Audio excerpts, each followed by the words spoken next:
Bonjour à tous, dans cette vidéo, on va apprendre à déterminer la nature d'un triangle.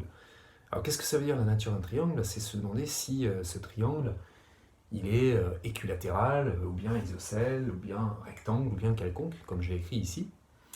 Et alors première idée serait peut-être quand vous voyez un triangle d'utiliser des outils de type compas, équerre, règle, c'est-à-dire d'aller mesurer, d'aller regarder sur la figure s'il a l'air équilatéral, isocèle, rectangle ou quelconque.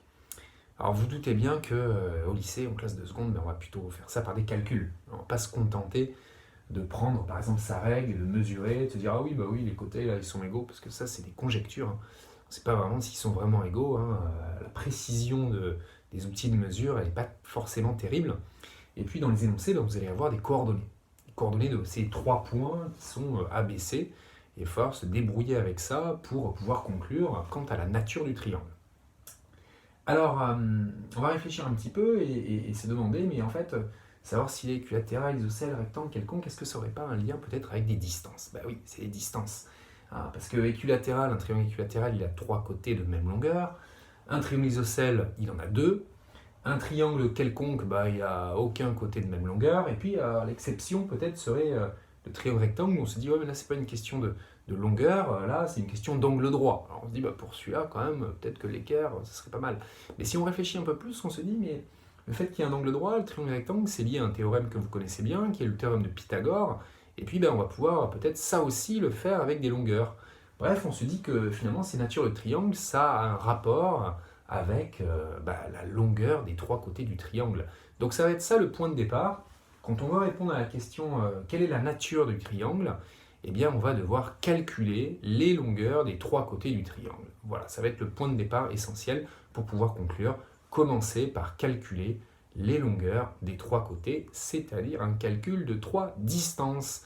Et pour calculer des distances, eh bien, on a à disposition une petite formule apprise en classe de seconde qui découle du théorème de Pythagore, qui est la formule de la grande racine carrée qui permet de calculer des distances. Alors, je vous la rappelle, cette formule qui va être importante. La distance AB, formule qui est valable quand on est dans un repère orthonormé. Grande racine de xb moins xa au carré plus yb moins yk au carré. Voilà cette formule qu'on va utiliser à trois reprises et qui va nous permettre de conclure quant à la nature du triangle. Alors, on va partir d'un exemple pour que ce soit très clair. Donc on va prendre un exemple de triangle où on a trois points. Donc voici les coordonnées. Alors j'ai pris moins 2, moins 1 pour le point A. Le point B a pour coordonnées moins 3, 3. Et le point C a pour coordonnées 2, 0.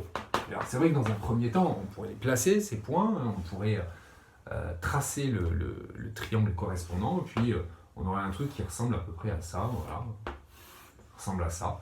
Avec un point A, un point B et un point C qui sont par ici. Voilà, sachant que mon repère, il est à peu près comme ça. Voilà. Et puis c'est vrai que si on prend sa règle, si on prend son compas, son équerre, on se dit ah ouais, il a l'air d'être peut-être rectangle ici en A, mais on n'est pas sûr, parce que l'équerre, voilà, c'est pas un outil d'une grande précision finalement. Et puis la règle ou le compas non plus, on se dit ouais, il y a peut-être des côtés égaux, mais j'en suis pas sûr. Bref, on n'en est pas sûr, et donc on va devoir faire des calculs. Alors on l'a dit, il faut calculer des distances. Alors quand on a donc ces trois points, eh bien on va devoir calculer tour à tour les distances AB, AC et BC, c'est-à-dire les longueurs des trois côtés. Alors, il y a la formule ici sous les yeux.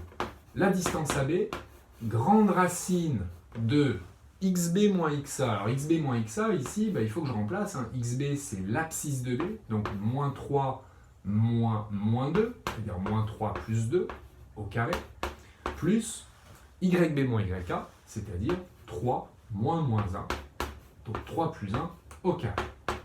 Priorité bien sûr aux parenthèses. Ici, ma parenthèse, moins 3 plus 2, ça fait moins 1. Donc ici, j'ai moins 1 au carré. Plus 3 plus 1, 4, 4 au carré. Je calcule maintenant mes petits carrés à l'intérieur de ma racine carrée. La racine carrée, en fait, sera la dernière opération à faire, tout à la fin. Moins 1 au carré, ça fait 1. 4 au carré, ça fait 16. Je calcule 1 plus 16, ça fait 17. Bref, cette distance AB vaut racine de 17. Et alors racine de 17, je laisse comme ça, j'essaie pas de l'écrire autrement, parce que je me rappelle bien que racine de 17, c'est un nombre irrationnel, il y a une racine carrée. Et puis à l'intérieur, c'est pas un carré parfait. Donc je le laisse comme ça. Je pourrais éventuellement tenter une simplification, vous vous rappelez, on peut simplifier les racines carrées en essayant de trouver ici à l'intérieur un produit, une décomposition qui fasse apparaître un carré parfait, mais ici, 17 c'est un nombre premier, donc je ne sais même pas, et de toute façon ce ne serait pas d'une grande utilité. Bref, j'ai calculé cette première distance, elle vaut racine de 17, je la recopie ici. Regardez, racine de 17, c'est ma première distance de mon premier côté de mon triangle. Voilà. Alors ensuite, il faut que je passe à la distance AC. Alors AC, même chose, mais alors attention, on va adapter un petit peu notre formule que voilà, parce que c'est plus la distance AB, c'est la distance AC, donc que devient notre formule? XC moins XA au carré, plus YC moins YA au carré. Voilà. Et je remplace. Et pour remplacer, je fais donc bien attention, j'ai besoin de XC, qui est l'abscisse du point C, c'est-à-dire 2, moins XA, qui est moins 2, donc ça me fait 2 moins 2, c'est-à-dire 2 plus 2. Et puis ensuite, j'ai besoin de YC qui vaut 0, et je vais lui retrancher YA qui vaut moins 1, donc moins 1, c'est-à-dire 0 plus 1 au carré. Même chose que tout à l'heure, attention aux priorités, 2 plus 2, 4, donc 4 au carré, plus 1 au carré. Et ceci me donne racine de 16 plus 1, c'est-à-dire racine de 17. Tiens, comme tout à l'heure. Alors la distance AC vaut racine de 17, elle aussi. Alors, je peux déjà faire une première analyse et me dire que déjà, ce triangle, il est isocèle. Puisque déjà, il a deux côtés de même longueur. Alors, c'est vrai que je pourrais le dire. Mais il peut être plus que ça. Hein. Il peut être encore équilatéral. Donc je ne m'arrête pas là. Même si je pourrais, encore une fois, tirer cette première conclusion. Il me faut quand même la distance BC. On va voir. La distance BC, je la calcule de la même façon. Formule de la grande racine, avec cette fois XC moins XB au carré plus YC moins YB au carré. Quand je vais remplacer XC, eh bien c'est 2, donc 2, moins XB, c'est-à-dire moins 3, 2 plus 3 au carré, plus YC, c'est 0, moins YB qui vaut 3, 0, moins 3 au carré. Je calcule ça, 2 plus 3, 5, donc 5 au carré, plus moins 3 au carré. 5 au carré, ça fait 25, plus 3 au carré, ça fait 9. Ça me donne racine de 34. Et pareil, ce racine de 34, je ne vais pas essayer de le calculer, je le laisse comme ça, sous sa forme radicale, avec une racine carrée. BC, ça vaut racine de 34. Et je vais bien regarder les résultats que j'ai obtenus. Voilà mes trois longueurs, racine de 17, racine de 17, racine de 34. Bon, alors c'est sûr, le triangle n'est pas équilatéral, c'est mon premier constat, parce que j'ai trois distances qui ne sont pas toutes les trois égales. Si j'avais trois distances toutes les trois égales, ma conclusion serait « Ok, le triangle est équilatéral, car ces trois côtés sont de même longueur. » Là, il se trouve que j'en ai que deux qui sont de même longueur, donc je peux maintenant conclure que ce triangle est isocèle. Voilà, ça c'est sûr.